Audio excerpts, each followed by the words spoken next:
ఎన్ని కేసులు పెట్టినా బీఆర్ఎస్ భయపడదని మాజీ మంత్రి ఎమ్మెల్యే హరీష్ రావు తేల్చి చెప్పారు. బ్లాక్ మెయిల్ రాజకీయాలతో ప్రభుత్వ తప్పిదాలను కప్పిపుచ్చుకోలేరన్నారు. కాంగ్రెస్ ఇచ్చిన 6 గ్యారంటీలను డిమాండ్ చేస్తున్నామనే అక్రమ కేసులు పెడుతున్నారని హరీష్ రావు మండిపడ్డారు. అవినీతి జరగని కేసులో దోషులనటాన్ని తప్పుపట్టారు. ప్రజల దృష్టి మళ్లించడానికే కేసుల డ్రామాలు ఆడుతున్నారని హరీష్ రావు చెప్పారు. డైవర్షన్ పాలిటిక్స్ లో భాగంగా కేటీఆర్ గారి పైన ఈ అక్రమ కేసు నమోదు చేయడం జరిగింది.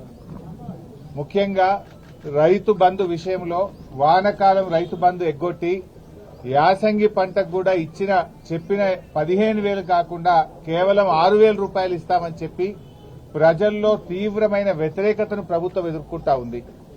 ఏడాది పాలన తర్వాత అన్ని సర్వే రిపోర్టులలో కూడా ఈ ముఖ్యమంత్రి ఫెయిల్యూర్ సీఎం అని, ఈ ప్రభుత్వం ఫెయిల్ అయిందని చెప్పి ఈ రాష్ట్రంలో వచ్చిన అన్ని సర్వే రిపోర్టులు కూడా తెలియజేస్తా ఉన్నాయి. అక్రమ కేసు పెట్టి ప్రజల యొక్క దృష్టిని మరల్చాలని ఒక డైవర్షన్ పాలిటిక్స్ కు రేవంత్ రెడ్డి గారు పాల్పడతా ఉన్నారు. మాకు తెలుసు రేవంత్ రెడ్డి గారు ఇలాంటి ఇంకా అక్రమ కేసులు చాలా పెడతారని, ఇంకా మాలాంటి చాలా మంది నాయకుల మీద కూడా ఇలాంటి అక్రమ కేసులు ఆయన పెడతాడని. వీటన్నిటినీ ఎదుర్కోవడానికి మేము సిద్ధంగా ఉన్నాం. మాకు తెలంగాణ ప్రజలు ముఖ్యం, ఈ రాష్ట్రం ముఖ్యం.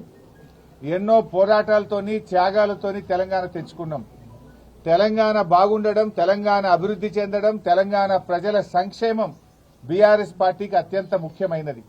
మీరు ఎన్ని కేసులు పెట్టినా, మా మీద ఇంకా ఎన్ని రకాలుగా ఒత్తిళ్లు పెట్టినా, నువ్వు ప్రజలకిచ్చిన 6 గ్యారెంటీలు అమలు చేసేదాకా నీ ప్రభుత్వాన్ని నిన్ను ఎట్టి పరిస్థితుల్లో వదిలిపెట్టం.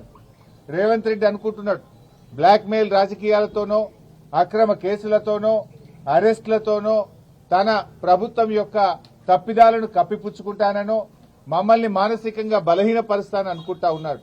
కానీ మేము మరింత బలంగా పోరాటం తప్ప ఎట్టి పరిస్థితుల్లో నీ అక్రమాలను గాని, నీ 6 గ్యారెంటీల అమలుపై నిన్ను ప్రశ్నించడాన్ని వదిలిపెట్టే ప్రశ్నే ఉత్పన్నం కాదు. ఈరోజు కేటీఆర్ గారి మీద హైకోర్టులో కూడా వచ్చిన తీర్పు కేవలం విచారణ కొనసాగించడానికే చెప్పింది హైకోర్టు. ఇది అక్రమ కేసు, దీని విచారణ నిలుపుదల చేయాలని చెప్పి బీఆర్ఎస్ పార్టీ తరఫున మేము కోర్టుకు వెళ్లాం. కోర్టేమి కేసును నిర్ధారించలేదు, ఇది తప్పు జరిగిందని చెప్పింది గాని శిక్ష వేసింది కాదు. కేవలం విచారణ కొనసాగించడానికి మాత్రమే ఈరోజు కోర్టు అనుమతి ఇచ్చింది. విచారణకు సహకరిస్తాం. ఈ ముందు నుంచి